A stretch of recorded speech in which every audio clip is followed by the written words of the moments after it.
আমিরুল মুমিনিন ওমর বলতেছে, ও যুবক, ছাগলটা বিক্রি করে দাও। তুমি তোমার মালিকের কাছে গিয়ে বলবা একটা বাঘ এসে নিয়ে গেছে।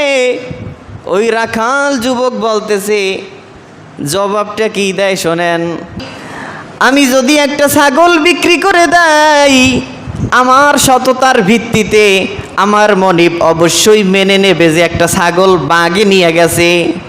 আমি আমার মালিককে বলে বুঝাইতে পারলাম, সে বিশ্বাস করে নিল। কিন্তু আসমানের মালিক আমার আল্লাহ, কিয়ামতের ময়দানে সে আসমানের মালিক আমার আল্লাহর কাছে কি জবাবটা আমি দিব, সেই জবাবটাও তুমি আমাকে শিক্ষা দিয়ে দাও। হযরতে ওমর এই জবাব শোনার সঙ্গে সঙ্গে সিজদায় পড়ে গিয়ে আল্লাহর শুকরিয়া আদায় করা শুরু করলেন যে আমার রাজ্যে এমন একটা রাখাল, সে আমানতের খেয়ানত করার সাহস পর্যন্ত পায় না। সেই রাজ্যের মালিক আমি এই রাজ্যের মালিক হইয়া আমি আল্লাহর কাছে শুকরিয়া আদায় করলাম যে আল্লাহ, এই রকমের একটা এই জনগণের মালিক, অভিভাবক, রাষ্ট্রের প্রধান আমি হতে পারলাম, এজন্যও আমার জীবন ধন্য যে আমার একটা রাখাল গোলাম অন্য মানুষের রাখালি করে, সে আমানতের খেয়ানত করার কোনো সুযোগ পায় না। বলেন না সুবহানাল্লাহ। হযরতে ওমর ফারুক রাদিয়াল্লাহু তাআলা আনহু তিনি যখন খলিফাতুল মুমিনিন মেম্বারে জুমার দিন বয়ান করবেন, বয়ান করার সময় তাকে এক সাহাবী একজন প্রশ্ন করছে দাঁড়াইয়া। চিন্তা করেন যে অর্থাৎ এই যে আমাদের দেশে ত্রাণ দেয় না, ত্রাণ শীতের দিনে কম্বল বিভিন্ন ওই রকমের রাষ্ট্রে একবার ত্রাণ দেশে মোটামুটি অনেককে, যে কাপড়ের যেহেতু অভাব ওই জন্য কাপড় দেশে, আর ওই কাপড় দিয়া কেউর ফতুয়া হয়, যার স্বাস্থ্য কম খাটো তার একটা বিরাট পাঞ্জাবি হয়ে যায়। তো ওমর ফারুক রাদিয়াল্লাহু তাআলা আনহু জুমার দিনে বয়ান করতেছে, তার গায়ের পাঞ্জাবিটা একেবারে মাপ মতন লম্বা, ওই রকমের নেসফে সাক পর্যন্ত, নলা পর্যন্ত, ওদিকে গায়ে একেবারে সম্পূর্ণ পাঞ্জাবি হয়ে গেছে। তিনি যে কাপড় পাইছে, আর জনগণে এমন লোক আছে তাদের একটা ফতুয়া হয়েছে, গেঞ্জি হয়েছে এই রকমের, বা কারো একটা লুঙ্গি হয়েছে, কিন্তু পরিপূর্ণ পাঞ্জাবি কেউ হয়েছে কেউ হয় নাই। একজন উঠে দাঁড়াই প্রশ্ন করছে, এই আমিরুল মুমিনিন, আপনি ওয়াজ করা বন্ধ করেন, আগে আমার প্রশ্নের জবাব দেন। কত বড় সাহস! খলিফাতুল মুমিনিন তারে ওয়াজের মধ্যে কইতেছে খুতবা, জুমার দিনের খুতবা, আমারে যদি কয় হেইদি তো আমার মাথা আউলেই যায়। আর আমিরুল মুমিনিন ওমর তারে বলতেছে, আপনি ওয়াজ বন্ধ করেন, আমার প্রশ্নের জবাব দেবেন, তারপরে আপনি ওয়াজ করবেন। বলতেছে, কি প্রশ্ন বলো? বলে, আপনার গায়ের জামা এত লম্বা কেন? আমাদের সবাই, আপনি তো রাষ্ট্রপ্রধান, আপনি কি আমানতের খেয়ানত করেছেন? কারণ আপনার রাষ্ট্রের অনেক মানুষ আছে যাদের পরিপূর্ণ পাঞ্জাবি কেউ হয়েছে কেউ হয় নাই, সবাই সমানভাবে কাপড় পাইছে, কিন্তু আপনার গায়ে কাপড় বেশি, যে কারণে আপনার একটা পাঞ্জাবি গায়ে হয়েছে। আমার কথা বুঝতেছেন? ওমর রাদিয়াল্লাহু তাআলা আনহু বলতেছে, এই কথার জবাব দেবে আমার ছেলে আব্দুল্লাহ ইবনে ওমর, যিনি সাহাবী, যে আমার ছেলে আব্দুল্লাহ সে উত্তর দেবে। ওমর রাদিয়াল্লাহু তাআলা মেম্বার থেকে নেমে বসলেন, আব্দুল্লাহ কই দাঁড়াও, এই লোকের প্রশ্নের জবাব দিয়ে দাও। আব্দুল্লাহ রাদিয়াল্লাহু তাআলা আনহু দাঁড়িয়ে বললেন যে আমি যতটুকু কাপড় পাইছি আর আব্বুও ততটুকু কাপড় পাইছে, তা আমার কাপড় আর আব্বুর কাপড়, এই দুইজনের কাপড় মিলেই আমার আব্বুরে জামা বানাই দিছি, এই জন্য আব্বুর জামা তার পরিপূর্ণ হয়েছে। তখন জনগণ শান্ত হয়েছে, ওই লোক ঠিক আছে জবাব পাইছে, ওয়াজ শুরু করছে আবার। বলেন না সুবহানাল্লাহ। তাহলে চিন্তা করেন যে আমানত কি জিনিস। আবু বকর রাদিয়াল্লাহু তাআলা আনহু বাতি নিভিয়ে ফেলেছেন, যে তুমি ব্যক্তিগত কথা বলবা, রাষ্ট্রীয় বাতি থেকে জ্বালানি তুমি খরচ করবা ব্যক্তিগত কথা বলার জন্য, এটা তো হতে পারে না।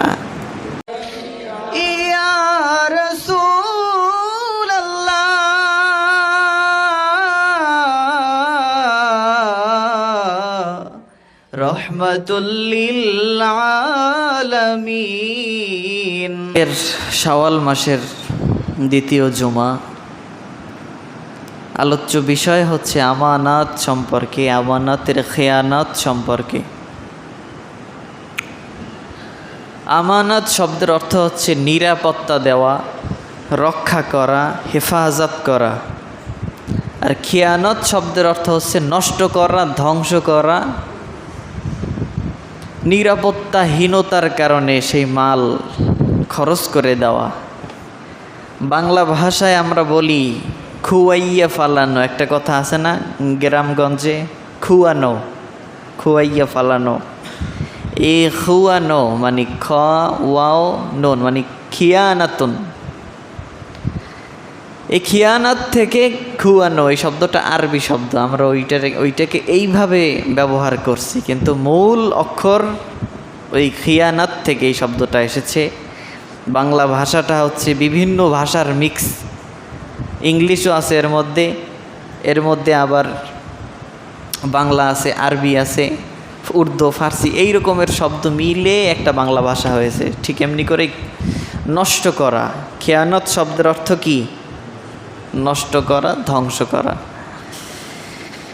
আল্লাহ রাব্বুল আলামিন সূরাতুন নিসার মধ্যে বলেছেন, ইন্নাল্লাহা ইয়া'মুরুকুম, নিশ্চয়ই আল্লাহ ইয়া'মুরুকুম, তোমাদেরকে আদেশ করেছেন, আন, যেন, তুআদ্দু, তোমরা আদায় করো, আমানাতি, আমানাতকে, ইলা আহলিহা, যার ওই আমানত প্রাপক, যে প্রাপ্য, ওনার কাছে তোমাদের আমানত পৌঁছে দাও।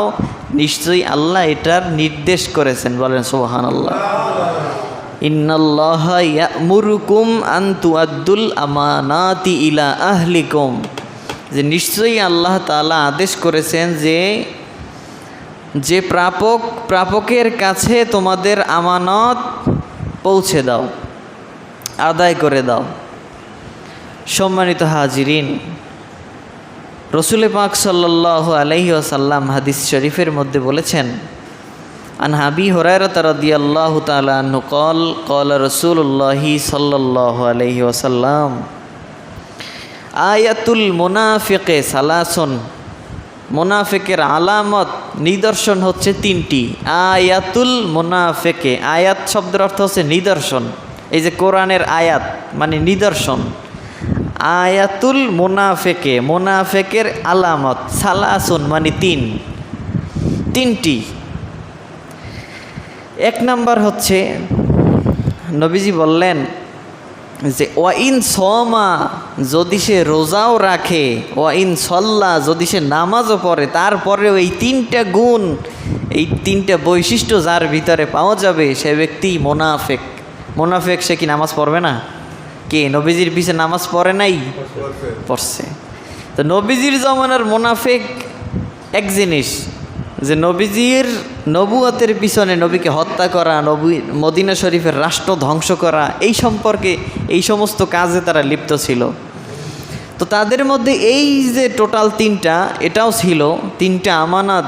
যদিও নবীজি বলছেন, যদিও তারা সওয়াম রোজা রাখে, ওয়াইন সমা, যদিও রোজা রাখে, ওয়াইন সল্লা, যদিও সে নামাজ পড়ে, তারপরেও সে এই তিনটা খাসলাত, বৈশিষ্ট্য যদি তার ভিতরে পাওয়া যায়, তাহলে ওই ব্যক্তি মুনাফিক।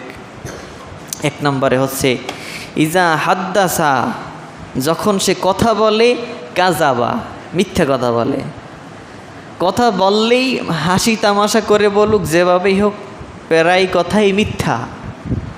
আপনার এমন কিছু শত্রু আছে, আপনি চোখ বুঝিয়ে আতাইয়ে দেখেন যে সে আপনার সঙ্গে বাজানের জন্য যে কত রকমের তালের তিল বানায়, প্রত্যেক টুকিটাকি কথা, ছোট্ট কথা আপনি করেন নাই, ওটারেও তালের তিল বানায়।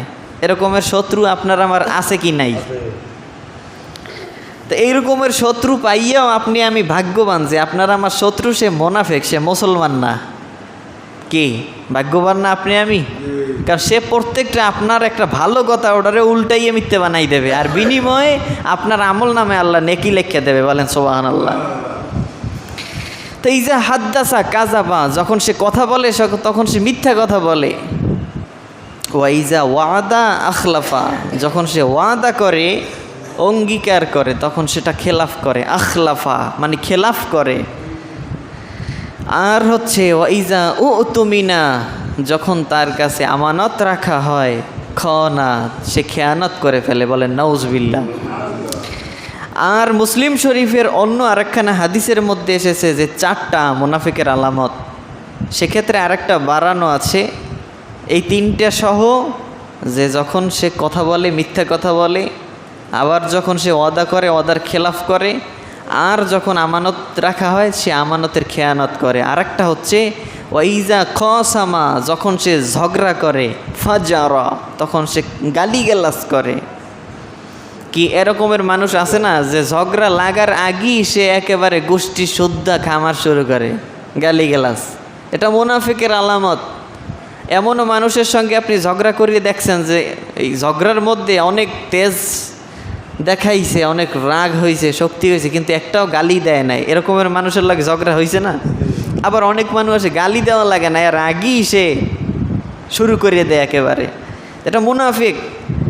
এই মুনাফিকের আলামত এই 4টার মধ্যে এটাও, যে ব্যক্তি ইজা খসামা ফাজারা, যখন সে ঝগড়া বিবাদ করে তখন সে গালিগালাজে লিপ্ত হয়, বলেন নাউজুবিল্লাহ।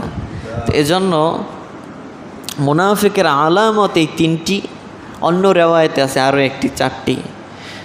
আর নবীজি বলছেন ইন্নাল মুনাফিকা ফিদ্দারকিল আসফালি মিনান নার, মুনাফিকের স্তর জাহান্নামে সবচাইতে নিচে, বলেন নাউজুবিল্লাহ।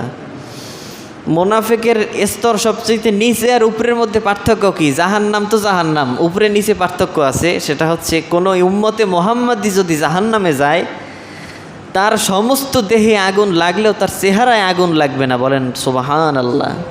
জাহান্নামের মধ্যেও মুনাফিক, কাফের, মুশরিক, বেঈমান যেই জায়গায় থাকবে, আবু লাহাব, উতবা, সায়েবা, আর একজন মুসলমান গুনাহের কারণে জাহান্নামে গেছে, কিন্তু কিছুদিন পরে তো সে জান্নাতে আসতেছে, তার জান্নাতের শাস্তি আর ওই কাফেরের শাস্তি কোনোদিন এক হতে পারে না। তো যেহেতু উম্মতে মুহাম্মাদি সে গুনাহের কারণে যদি জাহান্নামে যায়, কারো হাঁটু পর্যন্ত জাহান্নামে জ্বলবে, কারো কোমর পর্যন্ত জ্বলবে, কিন্তু তাতেই তো কাম শেষ হয়ে যাবে, সহ্য করার শক্তি আছে আমাদের। হাত্তা তাত্তালিউ আলাল আফইদা, সূরা ওয়াইলুল লিকুল্লি হুমাযাতিল লুমাযা, এর সর্বশেষ আয়াত, যে হাত্তা তাত্তালিউ আলাল আফইদা, যে জাহান্নামের আগুন যদি দেহের কোনো এক জায়গায় লাগে, তাত্তালিউ আলাল আফইদা, ওই তেজস্বীয়তা একেবারে কলিজা পর্যন্ত পৌঁছে যাবে, বলেন নাউজুবিল্লাহ। তো সবচাইতে যেই মানুষটার জাহান্নামে আযাব কম হবে তিনি হচ্ছেন নবীজির চাচা আবু তালিব। এক লোহার, শুধু একটা জাহান্নামী লোহার আগুনের এক জোড়া জুতা পায়ে দিয়ে দেওয়া হবে, আর কিছু না, আর কোনো শাস্তি নেই। শুনলে আপনার কি মনে হয়েছে কাল খুব হালকা? এই পায়ে তার আগুনের জাহান্নামের 2 জোড়া জুতা পায়ে দেওয়ার কারণে তার গিলু টকবক করে ভাতের ফ্যানের মতন ফুটতে থাকবে, বলেন নাউজুবিল্লাহ। এখন বর্তমানে ফুটতেছে, সে এই শাস্তিতে আছে এখন বর্তমানে। এই শাস্তি তিনি শুধুমাত্র ঈমান না আনার কারণে। তো সম্মানিত হাজিরিন, সবচাইতে কম আযাব যার, তার অবস্থায়। তারপরে যে গুনাহের কারণে জাহান্নামে যাবে, সুদ খেয়ে যে জাহান্নামে যাবে, তার পেট, মেরাজের রাত্রে নবীজি দেখছেন যে তার পেটটা একটা রুমের মতন বড় হয়ে গেছে, আর বাহির থেকে নবীজি তাকাই দেখতেছে সাপ বিচ্ছু দংশন করতেছে, আর মানুষটা আযাবে শাস্তিতে কাতরাচ্ছে, কিন্তু নড়াচড়াও করতে পারে না যেহেতু পেটটা এত বড়। কাজে হারাম যে ব্যক্তি খাবে, হারাম খাওয়ার কারণে আল্লাহ রাব্বুল আলামিন, নবীজি বলছেন যে যার দেহ গঠিত হবে হারাম মাল থেকে, সেই ব্যক্তির দেহ জাহান্নামে আগুনে পুড়ে পরিশুদ্ধ করা হবে। কতদিন লাগবে আল্লাহ ভালো জানে। হারাম মাল থেকে খেয়ে যদি কোনো ব্যক্তি দুনিয়া থেকে বিদায় হয়, দেহ গঠন করে, তার ওই দেহ জাহান্নামের আগুনে শাস্তি দেওয়া হবে, বলেন নাউজুবিল্লাহ। তো সম্মানিত হাজিরিন, আমরা যে আলোচ্য বিষয় আজকে আমানতের খেয়ানত সম্পর্কে, যে আমরা খেয়ানত দুইটা কারণে আমরা খেয়ানত করে থাকি। আমানতের খেয়ানত 2টা কারণে আমরা করে থাকি। 1 নম্বর হচ্ছে লোভের কারণে, আর 2 নম্বর হচ্ছে হিংসার কারণে। এই 2 কারণে আমরা আমানতের খেয়ানত করে থাকি। আরও কারণ থাকতে পারে, কিন্তু মূল কারণ আপনি খুঁজে দেখেন দুই কারণে আমরা আমানতের খেয়ানত করে থাকি। এখন আমানতের খেয়ানতটা কি? রাষ্ট্র থেকে শুরু করে মসজিদের ইমাম, বক্তা, আলেম, এমনকি যে দিন আনে দিন খায়, এই পর্যন্ত প্রত্যেক শ্রেণী তার স্ব স্ব স্থান থেকে, অবস্থান থেকে সে আমানতের খেয়ানত করে। আপনি আপনার অবস্থান থেকে আপনি আমানতের খেয়ানত করতেছেন, কিন্তু আপনি নিজেও জানেন না। আমি আমার অবস্থান থেকে আমি আমানতের খেয়ানত করতেছি, হারাম করতেছি, এটা আমি নিজেও জানি না। একজন আলেম, সে বক্তা, ওয়াজ করতেছে, সে ওখানে বসে সে নিজের আমানতের খেয়ানত করতেছে, সে নিজেও জানে না। এই রাষ্ট্র থেকে শুরু করে সমাজের সব চাইতে নিম্ন শ্রেণীর মানুষ পর্যন্ত প্রত্যেক শ্রেণীর মানুষ যখন আমানতের খেয়ানত করা শুরু করে, তখন বিনিময় আসে একেবারে দুর্যোগ, এর বিনিময়ে আসে শাস্তি, এমন মহামারী, এর বিনিময়ে আসে যে এমন খরা, খাদ্যের অভাব, রাষ্ট্রের সব মানুষ পর্যন্ত খাদ্যের সংকটে ভোগে। প্রধান এফেক্ট, প্রধান আঘাতটা এসে পড়ে রেজেকের উপরে। যেমন এখন এই বহির্বিশ্বে যে যুদ্ধ লাগতেছে, প্রথম যে মূল যে জিনিসটা, তেলের সংকট, গ্যাস তেলের সংকটের কারণে এখন আপনি চিন্তা করতে পারেন, আমার জমিতে ফসল হবে, আমি ওইটা তুললে খামো, তেল আমার লাগবে না কোনো কামে। যদি আপনি এইটা চিন্তা করেন, আপনি ভুলে আছেন। কারণ আপনি জমিতে যে সার প্রয়োগ করেন, এই সার কোথা থেকে তৈরি হয়, সেখানে তেল লাগে, পরিবহন দরকার।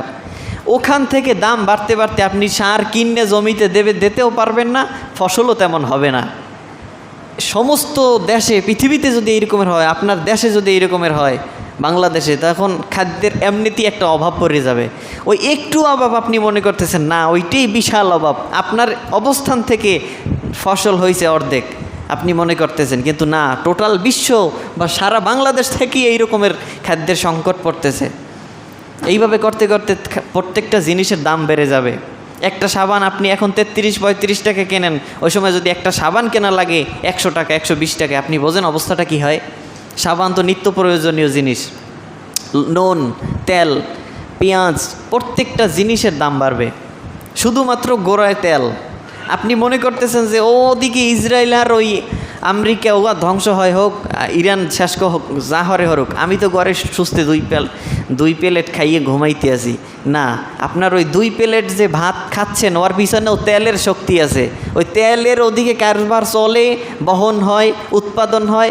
এই দিক থেকে আস্তে আস্তে আপনার পোশাক, চলন, চলাফেরা, গাড়ি ভাড়া, সব কিছুতে এফেক্ট পড়বে। তো এজন্য আপনার আমার করণীয়, তাদের জন্য দোয়া করা, আল্লাহ অতি শীঘ্রই যেন অবস্থা যেন অনুকূলে এনে দেয়। কাফের মুশরিকদেরকে আল্লাহ যেন ধ্বংস করে, আর জগৎকে আল্লাহ যেন ঠিক রাখে, বলেন আমিন। তো সম্মানিত হাজিরিন, তো আমানতের খেয়ানত এই 2 কারণে আমরা করে থাকি। 1 নাম্বার হচ্ছে লোভের কারণে, 2 নম্বরে হচ্ছে হিংসার কারণে। এই 2 কারণেই আমরা প্রত্যেকেই আমানতের খেয়ানত করি। লোভ আমাদের সবার মধ্যে আছে, কেউ বলতে পারবো না যে আমাদের লোভ নাই। অবশ্যই আমাদের সকলের লোভ আছে। লোভ 3 প্রকার: ইজ্জতের লোভ, সম্পদের লোভ, সম্মানের লোভ। যিনি ইজ্জতওয়ালা, তিনি সমাজে এমনি সম্মানিত, তিনি ইজ্জত পাওয়ার জন্য আরও অনেক কিছু করে, ক্ষমতা পাওয়ার জন্য আরও বহু কিছু করে। এই ইজ্জত মানেই ক্ষমতা, এই ক্ষমতার লোভ। এই 3টে লোভেই মানুষকে ধ্বংস করে। 2 নম্বরে হচ্ছে সম্পদের লোভ। সম্পদের লোভ রাষ্ট্রের একজন এমপি থেকে শুরু করে একজন ভিখারি, ভিক্ষুক, সকলেরই লোভ আছে। 5টা টাকা ফালানো পাইছে, উনি উঠে পকেটে লইছে। ওই যে আছে না, কারো ইমানের মূল্য 10 টাকা, 20 টাকা, 50 টাকা, আছে না এরকমের, জানেন না? অস্ত জানেন কম না। তো ওই রকমের এক একজনের ইমানের দাম 1000 টাকা, 1500 টাকা। একজন আলেম হুজুর, হেরে আপনি ওই 5000, 10,000 টাকা ফালাইয়া রয়েছে, ওটা উনি খাইবে না। 1 লক্ষ টাকা একটা বান্ডিল বললে ওই সময় উনি চিনতে পারেন, হিসাব কিতাব করতে পারে যে এটা কি করতে পারি আমি, এটা হরে কেমনে, টাহা হালাই দি কেমনে, ওই সময় মশলা ওদিক যেই দেখে টাহা হালাই দি কেমনে। তো ওনার ইমানের মূল্য 1 লক্ষ টাকার একটা বান্ডেল। তো এই রকমের এই লোভের কারণে আমানতের খেয়ানত করা। 3 নম্বর হচ্ছে যৌবনের লোভ। ইজ্জতের লোভ, সম্পদের লোভ, যৌবনের লোভ। এই তিনটা লোভের মধ্যে যে পড়বে সে ব্যক্তির ধ্বংস অনিবার্য, অতি দ্রুতই সে ধ্বংস হবে, লাঞ্ছিত হবে, অপমানিত হবে। তো সম্মানিত হাজিরিন, খেয়ানত আমরা কোন কোন ক্ষেত্রে আমরা করে থাকি? আমরা সর্বস্তরের লোক, রাষ্ট্রের সংসদ ভবন থেকে শুরু করে এলাকার সর্বনিম্ন শ্রেণীর মানুষটা পর্যন্ত নিজের স্থান থেকে, অবস্থান থেকে সে খেয়ানত করতেছে। যেমন আপনি আমি দেখি সংসদ ভবনে প্রত্যেক মিনিটে কত 2 লক্ষ কত টাকা যেন খরচ হয় প্রত্যেক সভায়। তো সেখানে বসে কোনো এক এমপি গান গাইছে, কি শোনেন নাই? দেখছেন না? যারা জানেন, আমি দেশ বিদেশে ঘুরে ঘুরে, এই রকমের যে গান, কেন? এর হিসাব দেওয়া লাগবে প্রত্যেকটা সেকেন্ডের। তুমি রাষ্ট্রের জিনিসে ওখানে তেল পড়তেছো, কারেন্ট, বিদ্যুৎ, চেয়ার পাইছো, ওই জায়গায় তোমার আলোচ্য বিষয় হবে জনগণ কিভাবে শান্তিতে থাকবে, জনগণ সম্পর্কিত আলোচনা। সেখানে গান গাওয়ার তো কোনো প্রয়োজন নাই, এটার হিসাব দেওয়া লাগবে। ওইখানে একখানা হাদিস শুনছেন, আবু বকর রাদিয়াল্লাহু তাআলা আনহুর কাছে রাতের বেলা এক লোক আসছে, বলতেছে, কি বলতে চাও, তোমার নিজের কথা না রাষ্ট্রের কথা? বলে, আমি নিজের কথা। আবু বকর রাদিয়াল্লাহু তাআলা আনহু ওই বাতিটা নিভাইয়ে ফেলাইছে। কি আবু বকর, আপনি বাতি নিভাইলেন কেন? বলতেছে, তুমি নিজের কথা বলবা, এজন্য তো আমি রাষ্ট্রের বাতি জ্বালাইয়া তোমার কথা শুনতে পারি না। শুনছেন না? চিন্তা করেন, আমানত কোত্থেকে শুরু। ফারুক আজম হজরতে ওমর ফারুক রাদিয়াল্লাহু তাআলা আনহু, তিনি একদিন রাস্তা দিয়ে হেঁটে যাচ্ছেন, মরুভূমির মধ্যে থেকে চলে যায়। যাওয়ার সময় দেখতেছে এক রাখাল যুবক অনেকগুলো ভেড়া ছাগল মানে চড়াচ্ছেন। আর উনি এখন ওনার খেলাফত আমলে উনি ডাক দিয়ে বলতেছে, এই রাখাল ভাই, টেস্ট করার জন্য, টেস্ট। বলতেছে, ও রাখাল ভাই, আমি হচ্ছি একজন পথিক, তোমার এই ছাগল থেকে আমাকে একটা ছাগল বিক্রি করে দাও। আর মালিকের কাছে গিয়ে বলবা একটা ছাগল বাঘে নিয়ে গেছে, অথবা অন্য হিংস্র জন্তুতে খেয়ে ফেলছে বা হারিয়ে গেছে, একটা ছাগল বিক্রি করে দাও।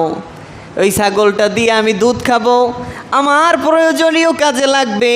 একটা ছাগল তুমি বিক্রি করো, আর মালিককে গিয়ে তুমি বলবা বাঘে নিয়ে গেছে। ওই রাখাল বলতেছে, ও যুবক ভাই, আমিরুল মুমিনিন তা তো ওই যুবক জানে না। বলতেছে, ও রাখাল, ও যুবক ভাই, পথিক ভাই, আমার এই ছাগলের মালিক তো আমি না, আমার এই ছাগলের মালিক একজন আছে, আমি তার রাখালি করি, আমি হচ্ছি তার গোলাম, আর আমার মনিবের ছাগল। কাজে এর থেকে আমি আমানতের খেয়ানত কিভাবে করতে পারি? একজন রাখাল বলতেছে যে আমার মালিকের আমানত এটা, কিন্তু আমি কিভাবে এর খেয়ানত করতে পারি? আমিরুল মুমিনিন ওমর বলতেছে, ও যুবক, ছাগলটা বিক্রি করে দাও। তুমি তোমার মালিকের কাছে গিয়ে বলবা একটা বাঘ এসে নিয়ে গেছে। ওই রাখাল যুবক বলতেছে, জবাবটা কি দেয় শোনেন। বলতেছে, ও পথিক ভাই, আমি যদি একটা ছাগল বিক্রি করে দেই, আমার সততার ভিত্তিতে আমার মনিব অবশ্যই মেনে নেবে যে একটা ছাগল বাঘে নিয়ে গেছে। আমি আমার মালিককে বলে বুঝাইতে পারলাম, সে বিশ্বাস করে নিল। কিন্তু আসমানের মালিক আমার আল্লাহ, কিয়ামতের ময়দানে সে আসমানের মালিক আমার আল্লাহর কাছে কি জবাবটা আমি দিব, সেই জবাবটাও তুমি আমাকে শিক্ষা দিয়ে দাও। হযরতে ওমর এই জবাব শোনার সঙ্গে সঙ্গে সিজদায় পড়ে গিয়ে আল্লাহর শুকরিয়া আদায় করা শুরু করলেন যে আমার রাজ্যে এমন একটা রাখাল, সে আমানতের খেয়ানত করার সাহস পর্যন্ত পায় না।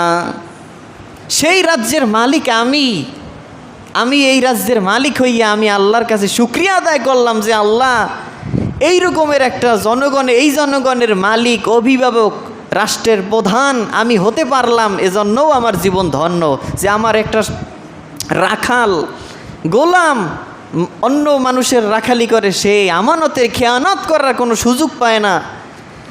বলেন না সুবহানাল্লাহ। হযরতে ওমর ফারুক রাদিয়াল্লাহু তাআলা আনহু তিনি যখন খলিফাতুল মুমিনিন মেম্বারে জুমার দিন বয়ান করবেন, বয়ান করার সময় তাকে এক সাহাবী একজন প্রশ্ন করছে দাঁড়াইয়া।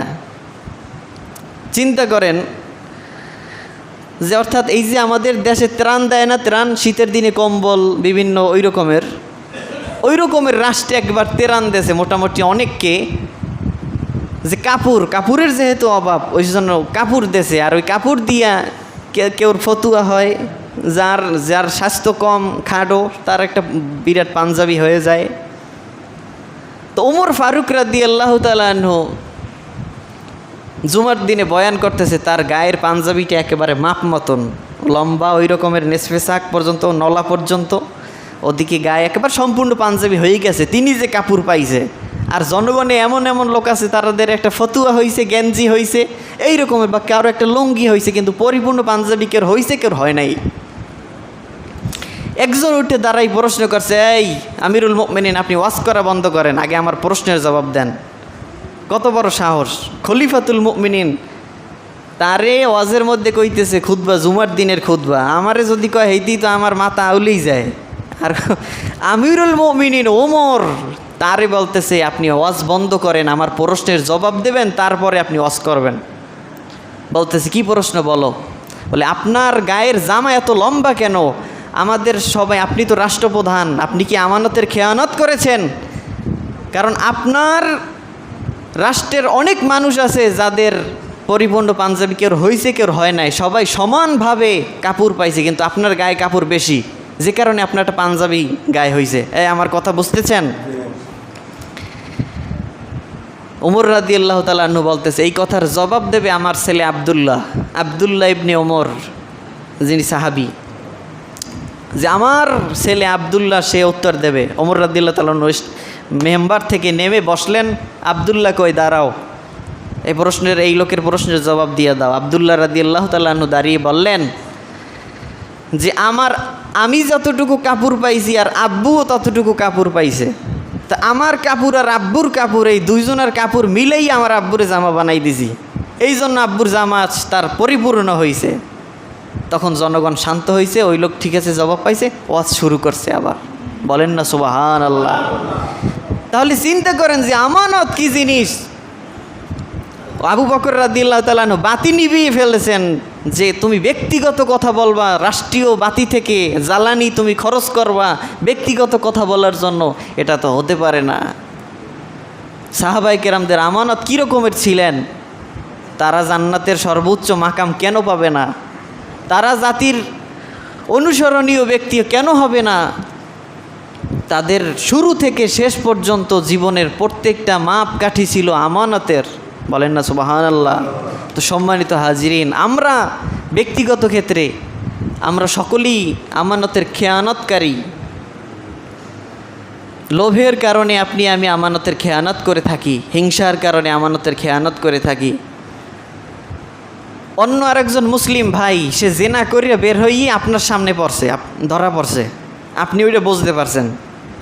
আপনার দায়িত্ব হচ্ছে আরেকজন মুসলমান ভাইয়ের সম্মান ইজ্জত রক্ষা করা, হেফাজত করার দায়িত্ব আপনার। সাধ্য থাকলে তাকে নসিহত করে পরিশোধন করেন, নতুবা আপনি চুপ থাকেন, গিবাত করতে যাইয়েন না। আরেকজনের কাছে বললে ওই মুসলমান ভাইয়ের ইজ্জত নষ্ট হবে কি হবে না? তো ওই মুসলমান ভাইয়ের ইজ্জত ওটাও আপনার কাছে আমানত। আপনি অন্য জায়গায় বলে দিলেন, গিবাত করলেন, এটা আপনি আমানতের খেয়ানত করলেন। এই পর্যন্ত। এজন্য গিবাত করলেই আপনার আমানতের খেয়ানত এমনি হয়ে যাবে। তো এজন্য আমরা প্রত্যেকটা শ্রেণীর প্রত্যেক মানুষই আমরা আমানতের খেয়ানতকারী, স্ব অবস্থান থেকে। রাষ্ট্র থেকে শুরু, রাষ্ট্রের কথা আমাদেরকে জিজ্ঞাসা করা হবে। রাষ্ট্রের যে দায়িত্বে আছে উনি কি করছে না করছে, জনগণকে ওইটা কি হাসরের ময়দানে জিজ্ঞেস করা হবে? হবে না। আপনার আমার কাছে জিজ্ঞেস করা হবে আমার পরিবার সম্পর্কে, যারা আমার অধীনস্থ তাদের সম্পর্কে আমাকে প্রশ্ন করা হবে যে তাদের আমানত তুমি ঠিক মতন দায়িত্ব পালন করেছো কি না। বক্তাকে হাসরের ময়দানে হাজির করে জিজ্ঞেস করা হবে যে তুমি যে বক্তব্য দেছো, ওয়াজ করছো, আপনি দেখেন কিয়ামতের আলামত যে কত নিকটে কিয়ামত। ওলামায়ে কেরাম বয়ান করে, মোবাইল যারা ফোন চালান দেখেন যে ওলামায়ে কেরাম টিকটক করে, হাসায়, মানুষকে হাসানোর জন্য ওয়াজ করে। তাকে 1 ঘন্টা সময় দেওয়া হয়, এর মধ্যে সে তার দায়িত্ব হচ্ছে দ্বীনের কথা বলা, কোরআন সুন্নাহর আলোকে কথা বলা। সে ওখানে বসে এমন কাহিনী শুরু করে যেন মানুষ হাসতে হাসতে শুইয়ে পড়ে, কৌতুক করতে আসছে সে। প্রত্যেকটা সেকেন্ডের জন্য ওই আলেম সাহেবকে আল্লাহর দরবারে হিসাব দেওয়া লাগবে। কাজে এই সমস্ত আলেমের ওয়াজ শুনতে যাবেন না। বাংলাদেশে বক্তার অভাব নাই, আছে না? যারা শুধুমাত্র কোরআন হাদিসের কথা বলে, এরকমের ওয়াজ হুজুর আছে না? যার দ্বারা আপনার আমলের উপকার হবে তার ওয়াজ শোনেন। কিন্তু যার ওয়াজ শুনলে আপনি হাসেন, যে সে মানুষকে হাসায়, কৌতুক করে, ওর চাইতে তো আপনি কৌতুক দেখলেই তো ওই হাসি পান। হুজুরদের কৌতুক কেন দেখা লাগবে? ওই হুজুরকে বয়কট করেন। প্রত্যেকটা সময়ের হিসাব দেওয়া লাগবে ওই হুজুরের। শিশু বক্তা আপনি মনে করতে পারেন যে শিশু বক্তা সে তো তোতা পাখির মতন মুখস্থ কোরআন হাদিসের কথাই বলে না, এটাও আমানতের খেয়ানত। সে যত কোরআন হাদিসের কথা বলুক, একটা শিশু বক্তা 5-7 বছরের বক্তা, সে কথা বদনি দিয়ে সে নিজের শৌচকার্য করতে পারে না, শোষাইয়ে দেওয়া লাগে, বিছানায় পেশাব করে, এ বক্তাই ওয়াজ করে। আর আমরা সবাই যাই যে বসে বসে শুনি। মুফতি সাহেব, মাওলানা সাহেব, তাদের চেয়ার হচ্ছে এই মেম্বার, তাদের চেয়ার হচ্ছে স্টেজ, ওয়াজ করার জায়গা। সেখানে যদি একটা বাচ্চা শিশু যাই ওয়াজ করে, এটা কি হয়? এটা কি হয়? এটা আমরা সবাই বুঝি। এটা শুনবেন না, এগুলো করবেন না। যদি এগুলো হয় না, আমাদের এখানে তো আর শিশু বক্তা আনা হয় না, তারপরে বললাম। এরপরে হচ্ছে বাংলাদেশে ওলামায়ে কেরাম, ইমাম সাহেব যারা ইমাম, তারাও আমানতের খেয়ানত করে। সমাজে প্রকাশ্যে জেনা চলে, প্রকাশ্যে 500 টাকার বিনিময়ে মনে করেন জেনা করার সুযোগ আছে, এটা সবাই জানে। ইমাম সাহেব সে বলতে পারে না, কমিটির চাপে। এরকমের মসজিদ আছে না? আমাদের এখানের কথা বলি না, আপনারা আলহামদুলিল্লাহ ভালো। ইমাম সাহেব এসে সুদের বয়ান করতে পারে না, ব্যাংকে চাকরি, অর্থাৎ কারণ যে সেক্রেটারি মসজিদের, তার মেয়ে ব্যাংকে চাকরি করে। এ জায়গার কথা বলি না, আবার রাগইয়েন না কেউ, বিভিন্ন মসজিদের কথা বলি আমি। তো এখন ওই ইমাম সাহেব সে কিভাবে সে সুদের কথা বলবে? কারণ সেক্রেটারির মেয়ে ব্যাংকে চাকরি করে। তো পরের জুমা হইতে ইমাম সাহেবের ছুটি পুরো, একেবারে জীবনের মনে রিটায়ার্ড। যিনি সভাপতি মসজিদের, তার দাড়ি একেবারে পুরা কামা হুয়া বিয়াসমা ইহি, একেবারে। এখন সে দাড়ি বয়ান করতে পারবে? নামাজও পড়ে না, দাড়িও নাই। এরপরে মসজিদে যে সহসভাপতি,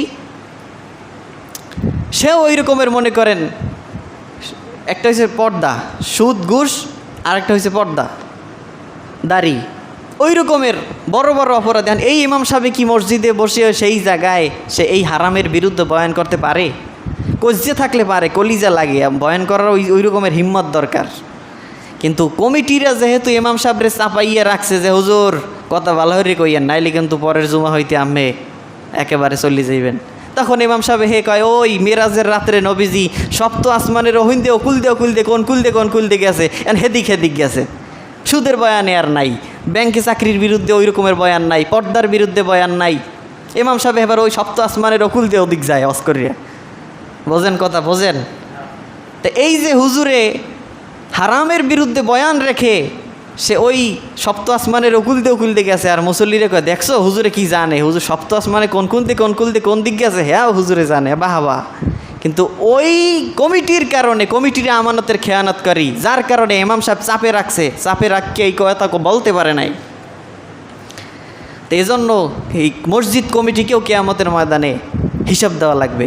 আর যদি হিসাব থেকে বাঁচতে চান, মসজিদ কমিটির দায়িত্ব হয়েছে, হুজুর আমি সুদ খাই, আপনার কাজ হয়েছে সুদের বয়ান করবেন। আমি বিপদটা করি, আপনার কাম হয়েছে একেবারে জম্মের বয়ান করে একবার হওয়াই হেলাইবেন সব যা লাগে, তাহলে আপনি দায় মুক্তি।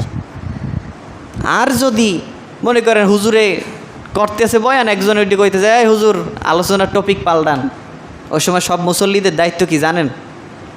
কি ইমাম সাহেবের সঙ্গে যদি প্রকাশ্যে বেয়াদবি করে একজনে, জবাব দেবে ইমাম সাহেব না মুসল্লিরে পাশ দেয়া?